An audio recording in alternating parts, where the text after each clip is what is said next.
یہ جو جمعۃ الوداع اس میں خصوصی نماز سمجھ لینا کہ اس میں جمعۃ الوداع کی نماز میں نیت کرتا ہوں میں جمعۃ الوداع کی نماز کی اور اس میں کچھ مخصوص صورتیں پڑھ لینا، یہ سارا بدعت ہے، مکروہ ہے۔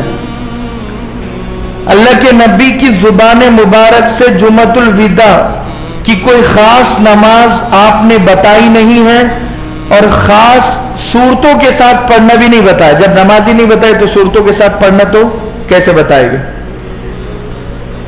ہاں، عام رمضان کے جمعہ کی طرح جمعہ سمجھنا اور آخری چاند سے سمجھنا یہ ٹھیک ہے، موٹیویٹ کرنے کے لیے خود کو۔ اور اس میں دو جذبے پیدا کرنا ضروری ہے، ایک شکر کا جذبہ اور ایک خوف کا جذبہ۔ شکر اس بات پر کہ اللہ تو نے ہمیں رمضان میں عبادت کرنے کا موقع دیا، روزے رکھنے کا موقع دیا، تراویح اور سحر و افطار کا موقع دیا اور ہم سے دین کا کام لیا۔ اللہ نے موقع سب کو دیے ہیں، ہر مسلمان کو اس رمضان میں موقع ہے، صرف ناندیڑ والوں کو نہیں، پوری دنیا کے مسلمانوں کو اللہ نے موقع دیا۔ لیکن فائدہ کون اٹھاتے ہیں؟ بہت کم لوگ۔ روزہ رکھنے والے کم ہیں، چھوڑنے والے زیادہ ہیں۔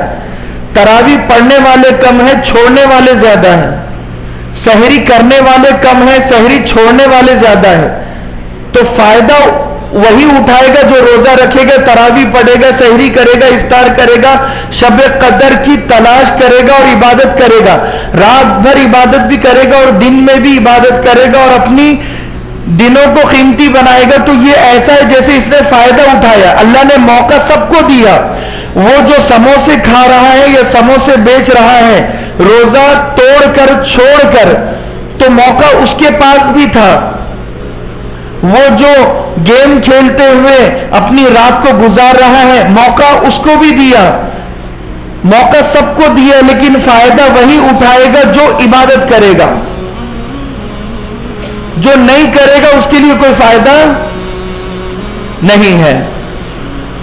تو خاص طور پر اس کا خیال ہم رکھیں۔ بھائی اٹھنے کی فضا نہ بنائے، بیٹھ جائے۔ تو لہذا ایک شکر کا جذبہ کہ اللہ تیرا شکر ہے کہ تو نے مجھ سے کام لے لیا اور مجھے توفیق دی ہے۔ بہت سارے مسلمانوں نے نہ روزہ رکھا نہ تراویح پڑھی ہے، ان کے نظام الاوقات میں کوئی چینجنگ نہیں آئی ہے، جو زندگی گزار رہے تھے وہی گزار رہے ہیں۔ انہیں فرق نہیں پڑتا شب قدر کے آنے اور جانے سے، رمضان کے آنے اور جانے سے، تراویح کے چھوٹنے سے، نمازوں کے چھوٹنے سے، ان کی زندگیوں پر کوئی فرق نہیں پڑا۔ تو یہ لوگ ایسے ہیں۔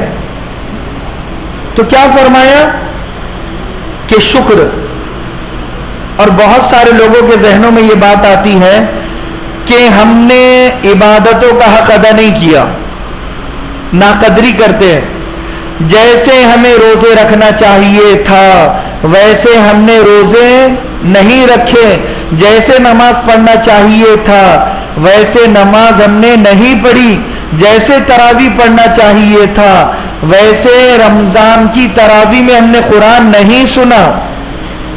تو لوگ ڈی موٹیویٹ کرتے ہیں اپنے آپ کو، کم ہمتی کا شکار ہوتے ہیں، ناقدری کرتے ہیں۔ تو روزہ چھوڑنے سے بہتر ہے روزہ رکھنا۔ بات سمجھ میں آئی؟ نماز چھوڑنے سے بہتر ہے نماز پڑھنا۔ یہ جو ہم کہہ رہے ہیں کہ ہم نے حق ادا نہیں کیا، کیوں حق ادا نہیں کیا؟ اللہ نے توفیق دی، پہلے اس پر تو شکر کر لو کہ نماز اللہ کسی سے بھی پڑھوا سکتا تھا، لیکن اللہ نے مجھ سے نماز پڑھوایا، مجھے توفیق دی ہے۔ وہ بات کی بات ہے کہ آپ نے نماز کیسی پڑھی، روزہ کیسے رکھا، تراویح کیسی پڑھی، وہ بات کی بات ہے۔ پہلی بات یہ ہے کہ اللہ نے آپ کو مسجد میں آنے کی توفیق دی، روزہ رکھنے کی توفیق دی، تراویح پڑھنے کی توفیق دی۔ اس توفیق پر شکر ادا کرنا ہے۔ اور رہی وہ بات کہ ہم نے ایسے روزہ نہیں رکھا جیسے رکھنا چاہیے تھا، تو اس کے لیے ہم توبہ کر لیں، استغفار کر لیں، استغفر اللہ ربی من کل ذنب واتوب الیہ، معافی مانگے، اے اللہ میرے گناہوں کی میں معافی مانگتا ہوں، جیسے نماز پڑھنا چاہیے تھا میں نے ویسے نماز نہیں پڑھی۔ ہر عبادت کے شروع میں استغفار بھی کرے، اور جب عبادت ختم ہو جائے تو پھر بھی استغفار کرے۔